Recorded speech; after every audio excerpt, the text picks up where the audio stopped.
the name of Allah, our Creator, the Creator of the universe and of everything that's in it, I greet you all in our Islamic way.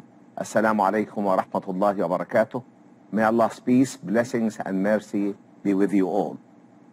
Dear viewers, this episode is entitled Scientific Notions in the Glorious Quran.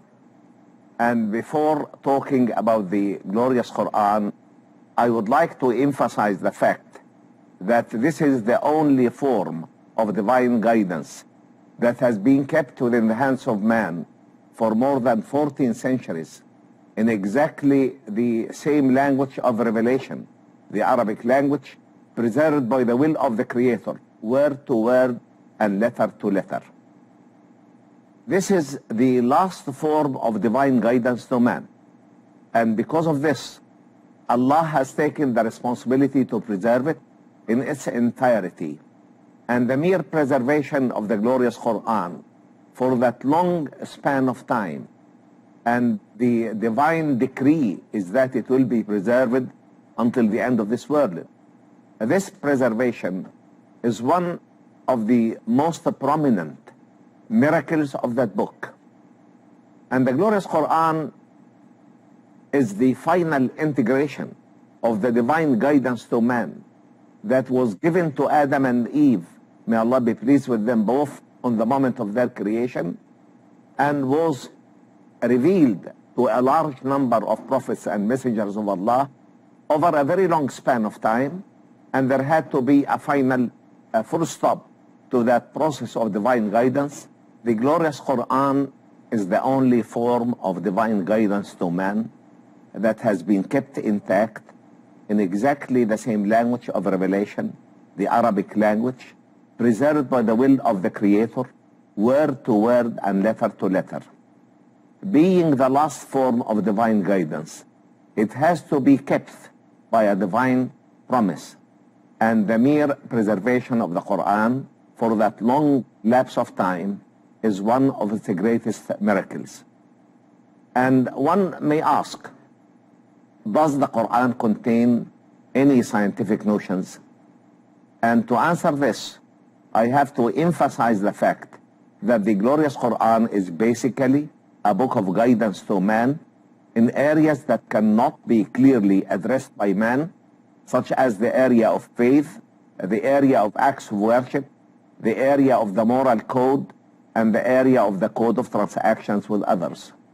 And if we look into each of these four basic areas that constitute the basic foundations of any divine revelation, we can see clearly that these four basic areas cannot be clearly addressed by man. First of all, the area of faith. In this area, we are asked to believe in Allah, our Creator, the Creator of the universe and of everything that's in it. And we do not see Him. We see the wonders of His creation, but we cannot see Allah subhanahu wa ta'ala so long our souls are imprisoned in that flesh and that body, in that earthly body. We hope to see Him in Akhirah, inshallah, in paradise. But so long we are living in this world, we cannot see Allah. Yet we are asked to believe in Him. And we are asked to believe in His supremacy above all His creation. So Allah, the Creator of this universe and of everything that's in it, is above space and time, above matter and energy. Nothing of His creation looks like Him. And the basic rule in Islam is that you must exalt Allah subhanahu wa ta'ala above all His creation. Yet we are asked to believe also in His angels, and we cannot see them. And unless the Quran has told us that Allah has created a certain creation called angels, we could have never found any proof to prove or disprove the existence of angels. We are asked to believe in the spirit that has blown by Allah in every individual of the human race. And nobody can know what's the type, what's the nature of that spirit. We are asked to believe in the jinn, and we cannot see them. We are asked to believe in a special existence in the grave, Hayatul Barzakh. And no dead man has come back to tell us his experience. We are asked to believe in resurrection after death, in accountability, in judgment, in eternity, in life to come. And we have no material or physical evidence to prove or disprove the reality of these facts. Unless Allah has given us the guidance in these areas, in the area of faith, man could never ever be on a true faith. And people who do not believe in the true faith, their faith will be thrown into their faces on the day of judgment, regardless of the fact that they were faithful to it or not. The second basic foundation of religion is the acts of worship. And worship by definition is obedience. And there can never be any obedience without the divine guidance. I cannot innovate a set of acts of worship for myself and assume that these will be accepted by my Creator. Worship by definition means submission in obedience. And unless I receive that guidance from my Creator, my worship can never be accepted. Whether I have done it properly or not, it will never be accepted. The third basic foundation of religion is the moral code. And we know that all forms of divine guidance invite for high level of morality, for the excellence of morality. Yet, although man is a moral being by creation, yet he cannot establish for himself or herself a moral code that can be absolutely correct and absolutely unbiased. So even the moral code has to be absolutely divinely revealed. If we leave the moral code to man to tailor, he can either make it too tight to be impossible or too lax to be useless. And we can see many examples of the human communities that are living currently by their own standards, how much deviation they have fallen into. And the fourth basic foundation of religion is the code of transactions with others. And we see that because of the human selfishness, because of the human greed, because of the human aspiration for the better and their fear of the future, human relationship without divine guidance can entail lots of injustices. And that's why we can see clearly that man cannot live peacefully, happily, and successfully on the surface of that planet without divine guidance. And at the same time, that divine guidance can never be tailored by man. And if we accept this argument, we can find a clear-cut criterion by which we can discriminate between a true religion and a false one. And this criterion is the authenticity of the revelation that was sent down with that divine guidance. If the revelation is intact, in exactly the same language of revelation, has not been tampered by the human infiltrations, and at the same time, man cannot live peacefully, happily, and successfully on the surface of that planet without the divine guidance. If we accept this argument, we can find a clear-cut criterion by which we can discriminate between a true religion and a false one. And this criterion is the authenticity of the revelation that was sent down with the religion. If the revelation is intact, in exactly the same language of revelation, has not been tampered by human infiltrations, has not been played around by man, has not been transferred to another language and infiltrated by human ideas, then the religion is correct. If the authentic revelation has been lost and has been committed to another language, has been reinterpreted by man, has been infiltrated by human ideas, the religion can never be correct. Whether somebody would be committed to it or not, whether a large flock of people would be believing in it or not, it will never be accepted by Allah. Following this argument, we can see a clear-cut criterion by which we can discriminate between a true religion and a false one. And this criterion is the authenticity of the revelation that was sent down with the religion. If the revelation is intact, the religion is correct. If the revelation has been lost, the religion can never be correct, even if it still contains some signs of that initial or some remnants of that initial truth.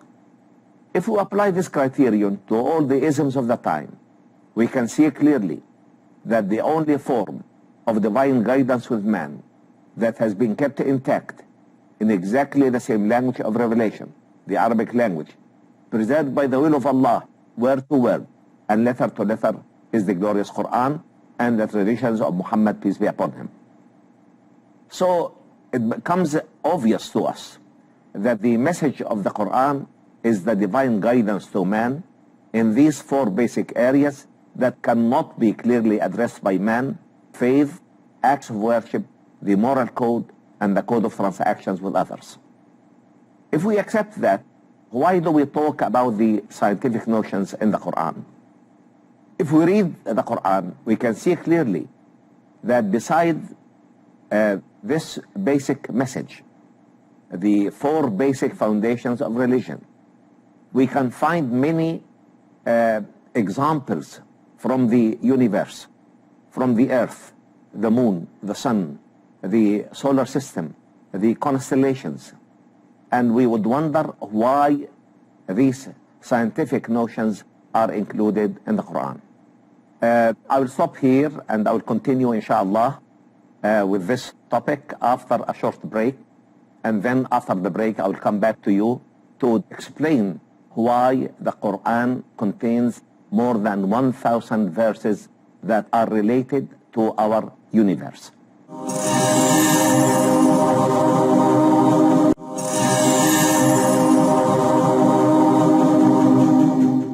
Dear viewers, after this short break, I'll come back to you with the answer to the basic question of this episode, scientific notions in the glorious Quran. And to answer the question, does the Quran contain any scientific notions and why?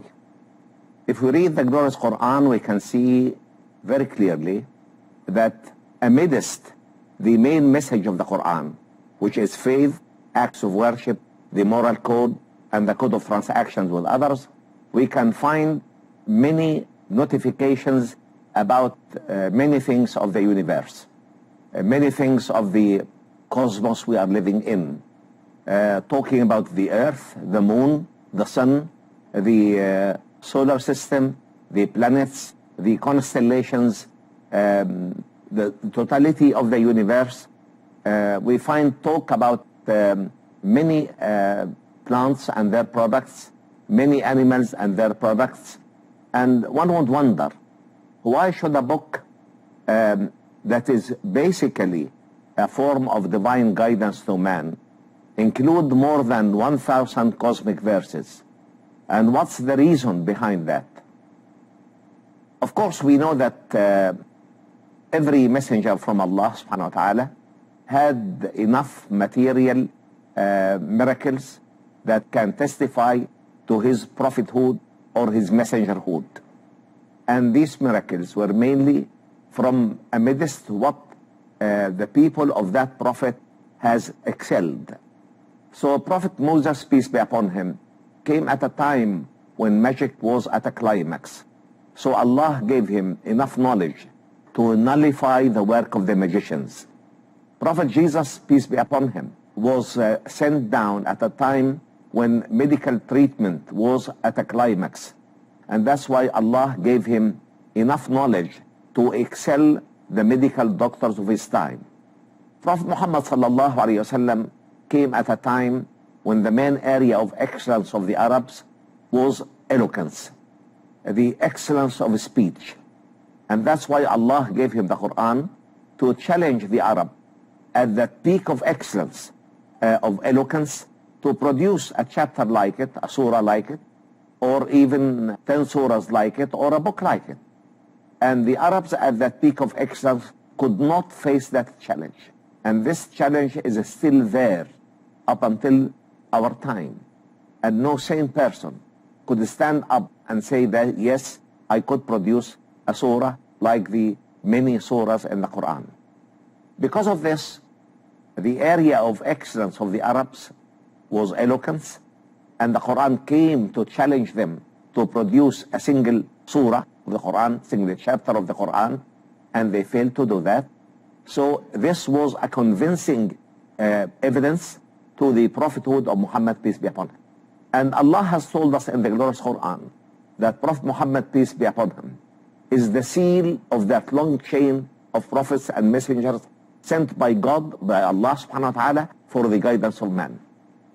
And Allah, out of His mercy and justice, said, وَمَا كُنَّا مُعَذِّبِينَ حَتَّى نَبْعَثَ رَسُولًا.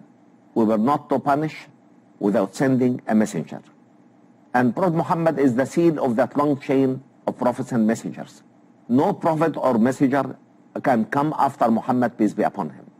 So Allah has taken the responsibility to preserve His message in its entirety, so that this message can remain the living evidence, the living miracle that can prove the prophethood of Muhammad, peace be upon him, and can testify for the divine nature of the glorious Quran. Allah knows in His eternal knowledge that time will come when man will develop in the area of science and technology as he developed before. And man will be conceited with his scientific and technological achievements. And whenever you ask him to believe in God, to believe in Allah, to believe in the Creator, to believe in His messengers, in His angels, in His books, he will ask for the scientific evidence. Because of this, Allah in His glory has infilled the glorious Quran with many scientific facts, many scientific notions that do not come to man as pieces of scientific information per se. All these notions come in the context of testifying to the might, knowledge, and wisdom of the Creator. To testify to the fact that inasmuch as Allah has created, He can annihilate what He has created and can resurrect everything again. And the area of resurrection has been highly debated by heathens, agnostics, and unbelievers. It can also testify to the fact that the Quran cannot be the work of man. For a book revealed more than 14 centuries ago to an unlettered prophet in an unlettered society to come up with many of the scientific facts that were only disclosed to man a few decades ago is the scientific miracle of the glorious Quran. And because of this, I dare say that the scientific notions in the glorious Quran are an address to the people of our time. You people of science and technology, here is a book revealed more than 14 centuries ago to an unlettered prophet in an unlettered society. And this book contains an immense quantity of scientific facts that were only revealed to man a few decades ago. And this scientific precedence is what we call the scientific miracle in the glorious Quran. And because of this, we can understand why the Quran, a book of divine guidance to man in areas that cannot be clearly addressed by man, such as the area of faith, the area of acts of worship, the area of the moral code, and the area of the code of transactions with others, this book contains that immense amount of scientific notions. And these scientific notions were used in the past to testify to the might, knowledge, and will of the Creator, to testify to the fact that the Creator has got the capacity to annihilate His creation and to resurrect everything again. And to our time, or to the people of our time, these scientific notions are an address to our people in the only language they can understand, which is the scientific language. Because of this, I think it has become an obligation on every Muslim, in every discipline, to read the glorious Quran and to look for the notions in his or her area of specialization, and try to analyze these notions in the light of the scientific facts of the time. And by this, we can first of all understand the Quran, which was sent down to us to be understood, And secondly, we can use this understanding to prove to ourselves and to others as well the precedence of the Quran with an immense quantity of scientific facts that can easily testify to the prophethood of Prophet Muhammad, peace be upon him, and to testify to every rational person that the Quran cannot be the work of man. It is the divine word in its divine purity, and this scientific address is the most suitable language to the people of our time. Because of this, I started this wonderful program, Islam and Science, by this introduction on scientific notions in the glorious Quran. And I will emphasize again that the glorious Quran is basically a book of guidance to man in areas that cannot be clearly addressed by man, such as the area of faith, the area of acts of worship, the area of the moral code, and the area of the code of transactions with others. Within this great message of the Quran, we find more than 1,000 cosmic verses, and these cosmic verses have to be clearly understood by Muslims because the Quran came down to us to understand it. These cosmic verses in the past and in the present as well come to testify to the fact that this vast, immense, orderly universe must have a creator, and this creator has to be exalted above all his creation. Neither space nor time can delimit his identity, neither matter nor energy can shape that identity, and all what we know about this creator is that nothing in his creation can look like him. I started this program by this notion which explains why a book of divine guidance to man contains that immense quantity of cosmic verses. And in the coming episode, inshallah, we can elaborate on the same thing in the sayings of Prophet Muhammad sallallahu alayhi wa sallam, because Prophet Muhammad sallallahu alayhi wa sallam is quoted to have said, "Utitu al-Qur'ana wa mithlahu ma'a." I was given the Quran and the similar of it with it. And the sayings of Muhammad, peace be upon him, are part of the divine revelation. It does not rank to the level of the Quran, but it came from the same source. And until that time, I plead to Allah to bless you all and accept our and your work in the way of convincing others with the truth, and the only truth within the hands of man today, Islam, as finally integrated in the message of Muhammad, peace be upon him, in the Quran and in the traditions of that Prophet. And until the other episode would come, I leave you with the blessings of Allah subhanahu wa ta'ala and with the Islamic greeting, Assalamu alaikum wa rahmatullahi wa barakatuh. May Allah's peace, blessings and mercy be with you all.